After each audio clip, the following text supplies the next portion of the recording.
No, no, do not do this. Do not do this.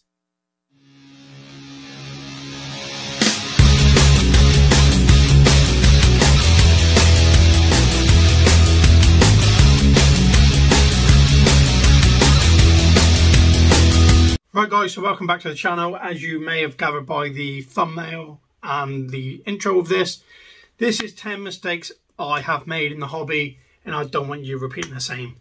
So I have made the mistakes so you don't have to. That's how nice I am. But before I do start this video, I want to do a massive shout out to Dave from HD Arachnids. He was the one who actually gave me the idea for this. So Dave, massive thank you. And in light of things that have happened recently, this video is also dedicated to the loss of your dad, unfortunately. So hope you're doing all right, buddy. If you need anything, reach out. I'm here if you want to speak about anything. But let's get into the video. Let's start off with the top 10 things I have made mistakes on that I don't want you to. So we'll start with number 10. And number 10 is too many rehouses. Now, I don't know what other people have been like, but when I first started in the hobby, if you go back and watch my videos, you'll probably see there was about like 7, 8, 9 videos in a row that were just rehouses. Now, I'll be honest, I was kind of doing that for content because I had no idea for videos. And that's terrible. As a keeper, that is absolutely horrendous. It's stressing the spiders out. It's making the spiders worse. It's probably killed a couple of spiders in the end. So whatever you do, do not, 1, rehouse for the sake of rehousing, and 2, do not rehouse or do anything purely for content, because that's just stupid. So that is tip number 10. Do not rehouse for the sake of rehousing. And with that being said, we'll get on to number 9. Now, number 9, again, kind of goes back to the video of me rehousing a GBB, female GBB. Bad enclosures. I set up that enclosure thinking it's got loads of points to web, to forgetting how strong tarantula web can be. Put loads of little sticks in there, pulled all the little sticks down, just ended up with web on the floor. And as I said, I had nowhere to hide, I had nowhere to go. The semi-arboreal couldn't climb because it had knocked everything down, and it was just a terrible enclosure. So do a little bit of research, which we'll get deeper into that in one of these. But at least give spiders a place to hide. Make sure you know what type of tarantula it is, whether it be terrestrial, fossorial, arboreal, semi-arboreal. Just make sure you know what type of tarantula it is, and then do the setup according to that. Providing it's a decent, or not decent setup, but providing it's a setup that they feel comfortable in, then you've won already. So that is point 9. Do not make bad enclosures like I have regularly in the past. So up next, number 8. This is something that I have done time and time again, purely because convenience for me. Is bad food, the wrong food. That is things like I constantly gave my tarantulas mealworms, lots of calcium and stuff like that. Giving them lots of mealworms, Mario worms and stuff like that. I didn't want crickets or anything because I'd lost them in the garage many times and they were running around annoying everyone. Same with locusts, and to be fair, cockroaches I don't have that problem with. But yeah, if you are feeding mealworms and stuff, just understand that feeding too much calcium and stuff can lead to impaction of the tarantula, which anyone who doesn't know impaction, I've had it before. I know other people in the hobby about it before. So the tarantula butt gets so big and it can't, because of the calcium and stuff, it can't actually digest things properly. And in the end, it just grows and grows and grows and then explodes. Tarantula's dead. That's another reason how you can kill your spiders very easily, because spiders are very fragile, despite the fact people say, set it on fire and stamp on it, and things you should never do. So yeah, right type of food. If you are feeding mealworms and stuff like that, make sure you're feeding them decent food.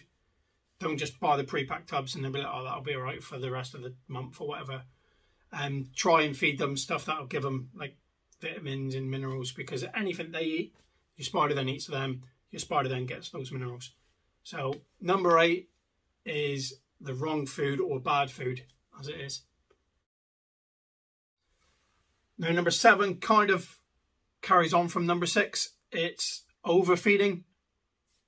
Now I have done this in the past, trying to get spiders to catch up with other spiders for breeding and things like that, just because I'm an impatient so-and-so at times, and when you've got a tiny little sling that seems to not be growing ever, brachypalma, or you've got a, say, a Grammostola pulchra that goes into pre-molt, still eats to the last day of pre-molt pretty much, but takes forever to molt. So yeah, it's just overfeeding. I've done that before, especially if you've got male tarantulas. You're probably going to cut their life in half if you're feeding it, if you're overfeeding them. Because obviously the more you feed them, the quicker they'll grow, the more they'll molt, the quicker they molt, the quicker they grow. Tarantulas, especially male tarantulas, only have a certain amount of molts. And then once they get to their final molt, and some of them only last months after that. So yeah, don't overfeed your tarantulas, because unless you know if it's a male or a female, which still I would say don't overfeed it. The only time I would say feed it a lot is if you've got a female and you're going to breed it with a male, then you obviously feed her up so she isn't hungry and doesn't try to eat the male. But yeah, don't overfeed tarantulas, especially if you don't know what sex it is, because you could be just taking months, years off their life. So that is number 7. Now, one that everybody in the hobby knows, everybody's probably had it said to them at one point, enter the meme, not enough substrate. Now, this is obviously probably the most commented thing on any tarantula video in the history of the world. Needs more substrate, needs more substrate. I've made the mistake of not listening to people that, when I've done a setup, have said that tea, like my Samani, the like zebra knee, someone said they like to burrow. Now, I'd had mine for about a year and it had never burrowed. So when I rehoused it into its final enclosure, substrate probably about that deep, it could go in a little bit, but not massively. It was one of the slide open enclosures. And one of the comments were, needs more substrate, likes to bury. I was like, well, does it? Hadn't buried, so I commented back, like, thanks for that. Mine hasn't buried. If it does, I'll change its enclosure, kind of thing. Weirdly enough, it has started doing that now. I have built the back up a bit more, so it's got more substrate to like burrow in. But it seems to be doing it at the front, where I can't go any higher, because if I do, when I open the door, it will come out like an avalanche. So yeah, make sure there's enough substrate for your tarantula. This again comes back to understand what type of tarantula you've got, because obviously if you've got a fossorial one, you need probably 3 times the depth of substrate to the size of the tarantula, so it can burrow, it can feel safe. That's the way they're happy, and that's the way they're safe.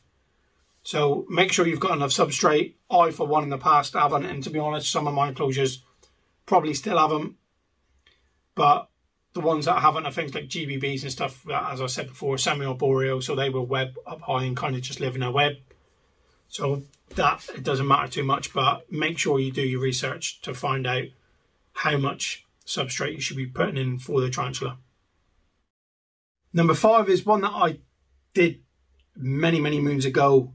It was part of a series I was doing where I was trying to save people money, and to be fair, it worked, but just not the way I had it set up.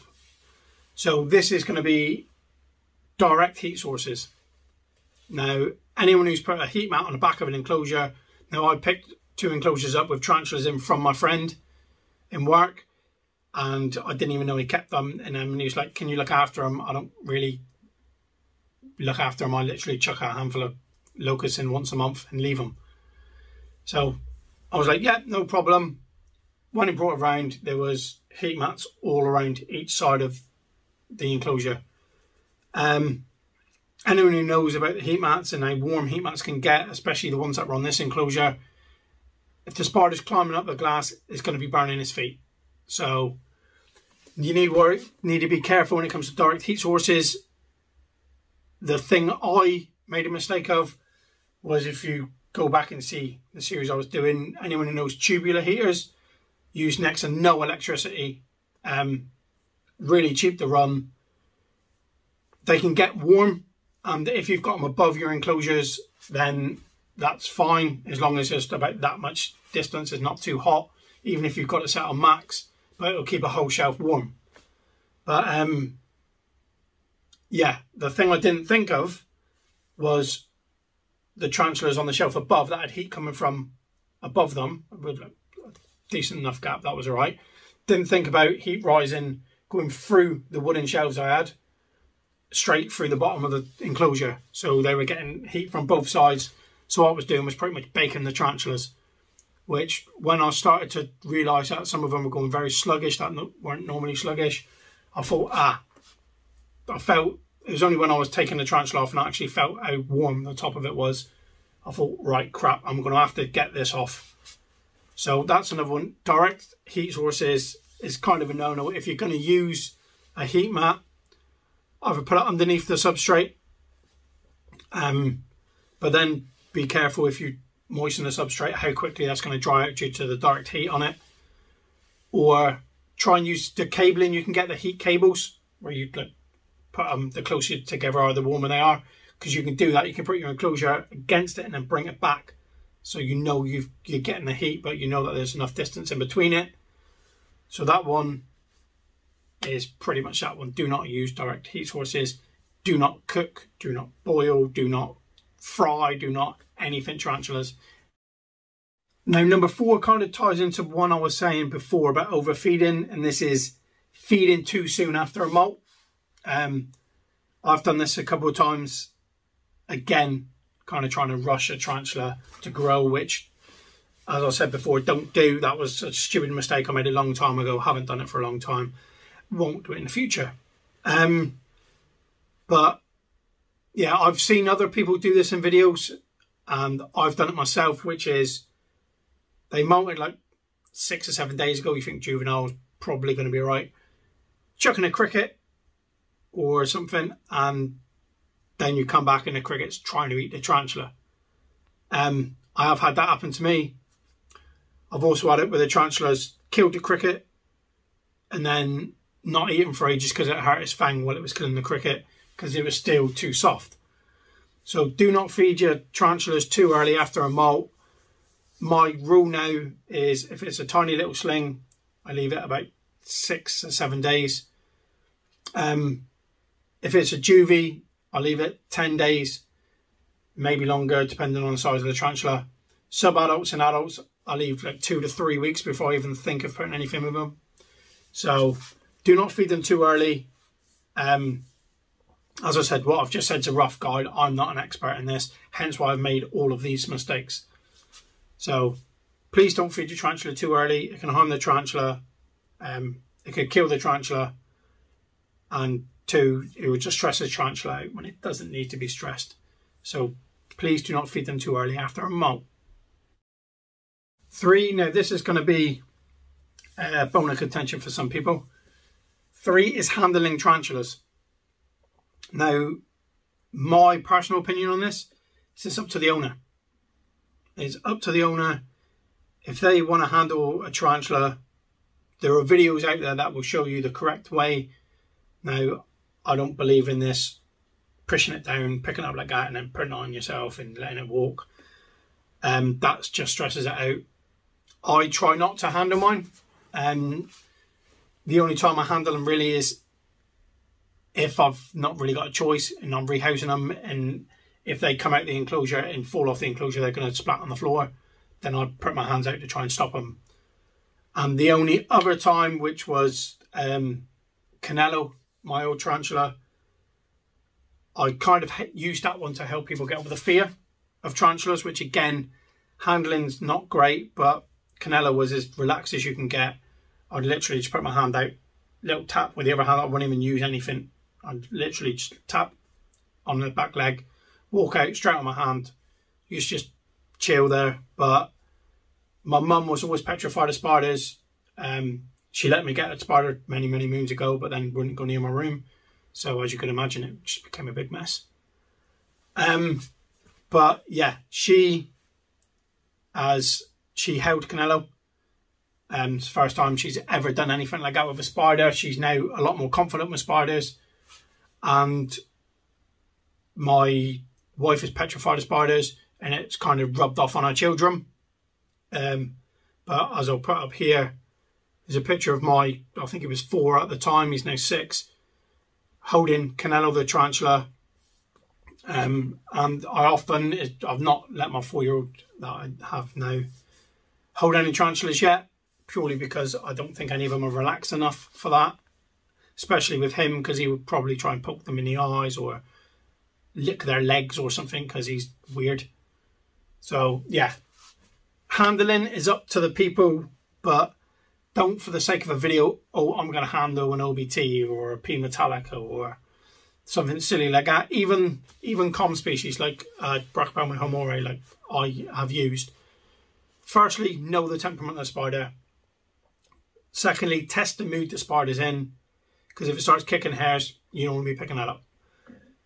And thirdly, only handle if you have to. I understand people saying, well, you didn't have to do that with your child or your mum. You're correct. And this is why I said I believe it should be up to the owner of the tarantula. You know your tarantulas. Well, hopefully you know your tarantulas if you're keeping them. And you know which ones you can and can't pick up. I'll put a couple of pictures up of tarantulas that have been like on my legs and that during rehousing, or like held them during rehousing. But as I said, that's mainly down to rehousing, and because the spiders, I've seen them and I've just seen them walking slowly along the floor, and I'm like, if I put my hand there, they ain't going to care. They're just going to walk onto it. So always check the temperament first. But again, I believe this is down to the owners and how responsible they want to be with their tarantulas. Right, so number 2, now this has probably been covered by billions of people over the time, and that is water dishes. When I say water dishes, the different types of stuff you can put in a water dish, and species that don't really need water dishes, but people do it and then are forever destroying a web to try and get to the water dish. So firstly, I'll talk about sponges. Do not put a sponge in a water dish.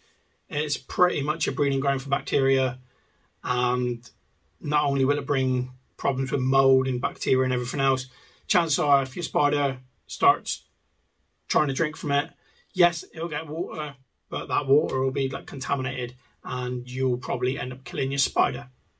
So sponges are a no-no. The other thing that, in my opinion, are no-no are the little like balls of water you can get.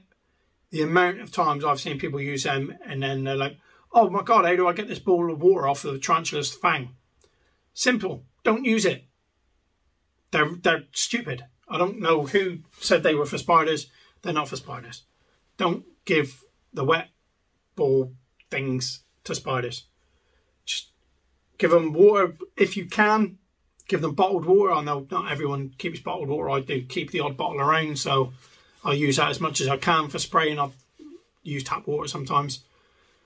But yeah, water dish, obviously again, depending on the species, is depending on the size you need. Like I'll go back to that where I said about bad setups. I had a massive dish for my GBB, and they come from an arid country or an arid place in the country where they're from.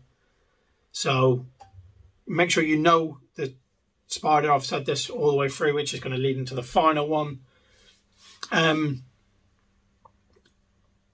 Yeah, just make sure you've got the correct thing. And if you've got a heavy Weber, like I've got the D. dimensionensis or the GBBs and stuff like that, or even my Balfouri communal,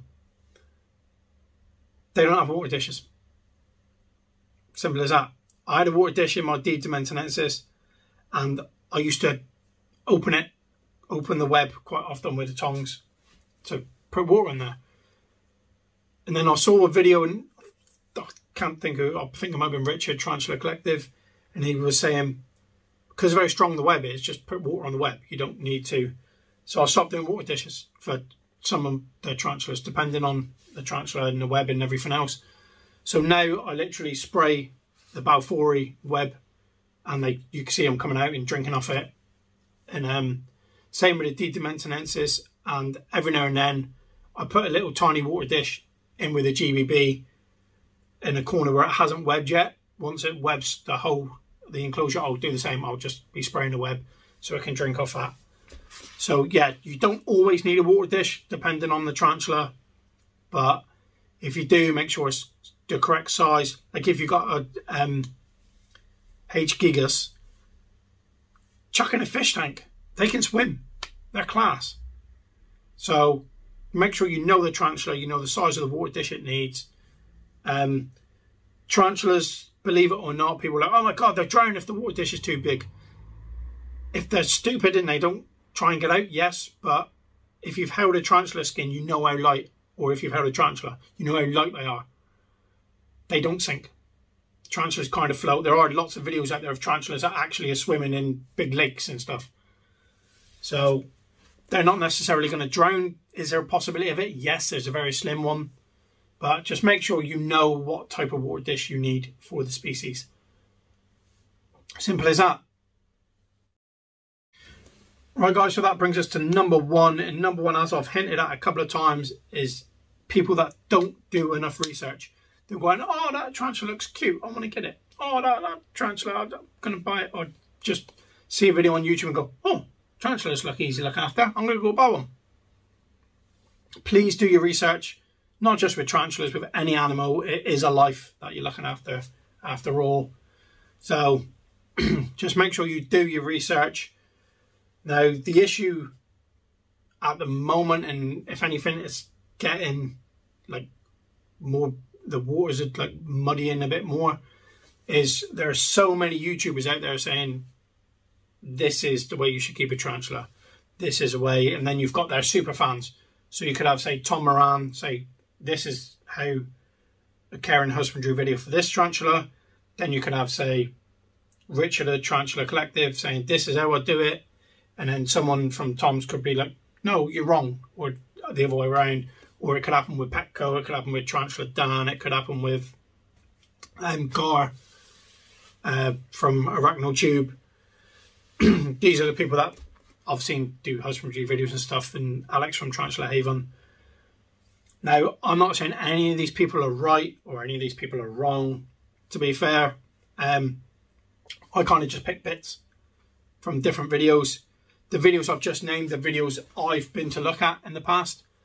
And to be fair, they're normally pretty good with what they're saying. So I think they would all admit they're not experts, and they're not saying this is the way you have to keep a tarantula. Keep it this way, if not, it's going to die. It's just they're saying this is how I keep my tarantula. But if you keep a tarantula completely different to them, but the tarantula's eating, it's growing, it's drinking, it's got everything it needs, it's got heat and everything else, that tarantula's happy. Who cares what everyone else does, eh? If your tarantula is happy, then that's all you need to worry about. And I have made the mistake of watching videos and thinking, oh, I'm going to do that. Not had the correct stuff to do it, just made my own version of it. And then I've gone, well actually, that video, that makes a bit more sense to me, so I'll use that. And so, as I said, there are so many channels out there now that are telling you this is how I do a setup, or this is how you should do a setup. Even things like humidity and stuff, some of them are around the same, but some of them are so like far apart, like each end of the spectrum. It's ridiculous. So I know who I go to. I'm not going to tell you should be going to these people. But I also go online I also try and read about them in their natural habitat, which you wouldn't think with that GBB setup I've mentioned many times because that was horrendous. But yeah, please do your research, and if you do your research and you've got all the correct stuff, you've got the correct setup, you've got the correct water dish, you've pretty much ignored anything I've ever done on my channel, you're off to a winning start. So unfortunately, that's going to bring us to the end of the video. As I said at the beginning, this is going to be dedicated to Dave's dad, who unfortunately passed away recently. And Dave was the one who came up with this idea. So Dave, a massive thank you. And as I said at the beginning, anything you need, bud, just give me a shout. With that being said, clearly I'm not going anywhere yet. But the last video, whatever it was I don't know what I'm doing. I've had a couple of weeks where, to be fair, I filmed videos and then thought that's crap and deleted it. Massive thanks to Dave for this. I've actually got a list, which is down here at the moment on the table, of videos I've got that I want to do. And there's a couple of other little things that I want to do. I've got some questions back for the reverse tarantula tails. I don't think I'm going to get anything back off anyone else for tarantula tails or the questions they were meant to be sending. So I'm not even going to ask, if I'm honest. Yeah. So thank you for watching. I somehow got subscribers and people watching my videos on the 2.5 weeks I've took off. It means a lot to me. Thanks to everyone who's commented, liked, disliked, called me an idiot or something in the comments. Yeah, massive thank you to all of you. Right, yeah, so if you found anything in this video of help, and you think it could help others, please don't forget to like, comment, share. All of those things will be picked up by the YouTube algorithm. I don't really understand it. People say this all the time. And hopefully it will push the video more so more people can see it and more people won't make stupid owl mistakes, as I call them. So, as I said, a massive thank you all for watching, and I'll catch you on the next one. Bye for now.